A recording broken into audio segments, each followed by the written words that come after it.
एक सेकेंड मेरे सर बोल लें, फिर आप लोग अपने सवाल लीजिएगा, ठीक है।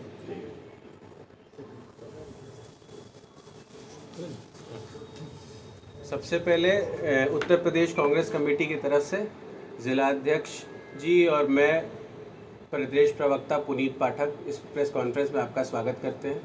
हमारे बीच राष्ट्रीय सचिव प्रणव झा जी मौजूद हैं। उत्तर प्रदेश में राम मंदिर को लेके जो भी सुनने में आ रहा है उससे आस्था पे प्रहार हुआ है और कांग्रेस पार्टी का मानना है कि ये एक बहुत बड़ा घोटाला है। इसके बारे में विस्तृत जानकारी देने के लिए हमारे बीच दिल्ली से चल के प्रणव झा जी आए हैं और अब हम चाहते हैं कि प्रणव झा जी अपनी बात रखें अपने प्रेस विज्ञप्ति के माध्यम से। तो जो बात मैं कह रहा था कि जो ट्रस्ट की बात कर रहा था कि इस देश में शायद अकेला ऐसा ट्रस्ट है मंदिर का जहाँ की सिर्फ बीजेपी और आरएसएस के लोग ही उस ट्रस्ट के मेंबर हैं। शायद ऐसा दूसरा कोई उदाहरण नहीं है। तो क्या मजबूरी है कि उनके ऊपर कार्रवाई नहीं हुई? क्या मजबूरी है कि कोई रेड नहीं हुआ, कोई गिरफ्तारी नहीं हुई? जैसे आमतौर से ज़्यादा विरोधियों के ऊपर जिस तरह की कार्रवाई देखने को मिलती है वो क्यों नहीं हो रहा है? क्यों सच को छुपाने की कोशिश की जा रही है? क्यों जो जनता का पैसा है, जो धन है, जो लोगों ने स्वेच्छा से दिया था, उसकी लूट पर पर्दा किया जा रहा है? बुलडोजर कार्रवाई की मांग कर रहे हैं क्या आप लोग? एसआईटी का जांच हुई, 8 लोगों की गिरफ्तारी हुई, इसमें आप किस तरह की कार्रवाई चाहते हैं? मैं कुछ प्रश्न जो है आपके सामने रखना चाहता हूं। कांग्रेस पार्टी की तरफ से कुछ मांगे हैं।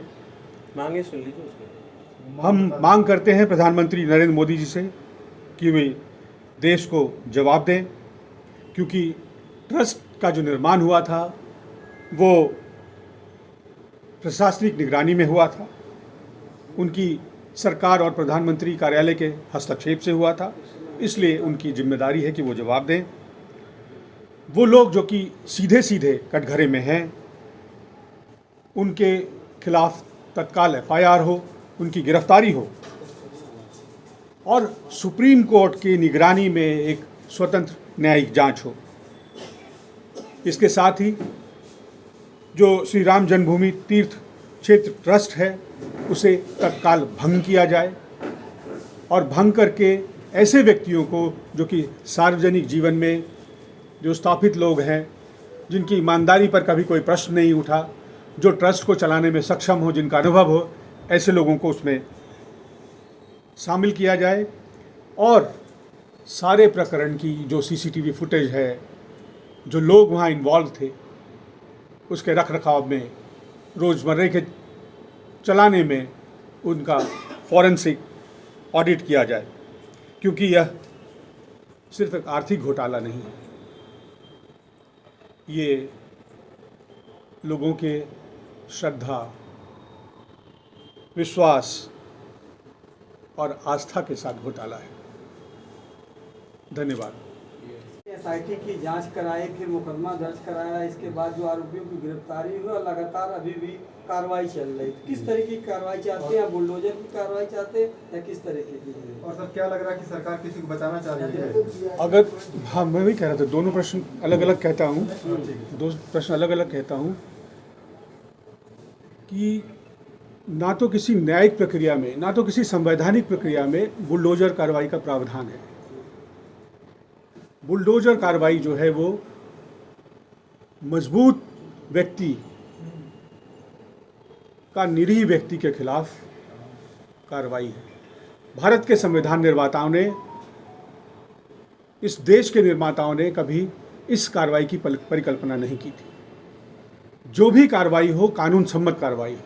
कांग्रेस पार्टी की तरफ से हमने कहा कि सुप्रीम कोर्ट की निगरानी में जांच हो, फॉरेंसिक जांच हो, जो लोग सीधे सीधे कटघरे में हैं उनकी गिरफ्तारी हो, उनके खिलाफ एफआईआर हो, जो भी हो कानून सम्मत हो। क्योंकि जो आज जो कार्रवाई करता है बुलडोजर की, अगर वो सही है, कल को कोई दूसरा व्यक्ति सत्ता में बैठेगा तब वो बुलडोजर कार्रवाई करेगा। संविधान तभी चलता है जब कानून का राज हो। विचारधारा का राज कभी सही नहीं होता। कानून का राज सर्वोपरि हो है और यही राजधर्म है और यही मर्यादा पुरुषोत्तम का भी सीख है। आखिर किसको बचाया जा रहा है इस मामले में, क्या लग रहा है? ये जांच से पता लगेगी और हमको लगता है कि ये साफ साफ दिख रहा है। मैंने कहा कि इस ट्रस्ट में कौन लोग संलिप्त हैं, कौन है, किसी दूसरे दल के तो लोग हैं नहीं। के ऊपर कार्रवाई की चाहते हैं क्या आप? नहीं, चंपा जो- राजू को तो जो क्लीन लोग- चिट दे दिया गया है। जो हम वही कह रहे हैं कि बगैर जांच के अनिल मिश्रा को मुख्य आरोपी माना। कि बगैर जांच के अगर दिया जाए क्लीन चिट तो मतलब साफ साफ बचाने की कोशिश है। क्योंकि कानूनी प्रक्रिया क्या है? क्या आपको बगैर जांच के क्लीन चिट मिल जाएगी? क्या भैया को बगैर जांच के क्लीन चिट मिल जाएगी अगर कहीं वो आरोपी होंगे? नहीं होंगे। अगर आप सशक्त हैं, अगर कानून आपके हाथ में है, अगर आपने एजेंसियों को अपने कब्जे में कर रखा है तो अब तब तो आप ये कर लेंगे। लेकिन ये संविधान से चलने वाला देश है, ये कानून से चलने वाला देश है। इसे कानून से चलने दीजिए, संविधान से कुछ नाम चलने दीजिए। बताएंगे किसके ऊपर कार्रवाई चाहते हैं? एसआईटी जो जांच से आप संतुष्ट हैं कि नहीं? जिनके नाम आए हैं इसमें, सर नाम देने से डर रहे हैं क्या? नहीं लेने से क्या, अपने तो प्रेस व्यक्ति ने नाम लिखा है और सभी बोल रहे हैं कि ये जो हैं 3 व्यक्ति जो कि 15 में से 3 लोग आरोपी पाए गए हैं। नाम बताइए। चंपत राय जी हैं और अनिल मिश्र जी हैं और गोविंद गिरी जी हैं। तो क्या लग रहा है इनको बचाया जा रहा है? अब ये तो जांच से पता लगेगा। एसआईटी जांच से संतुष्ट है। चंपा राय को SIT क्लीन चिट दी, अनिल मिश्रा को आरोपी बनाया। हाँ, मैंने कहा कि SIT जो है वो लोकल जांच है।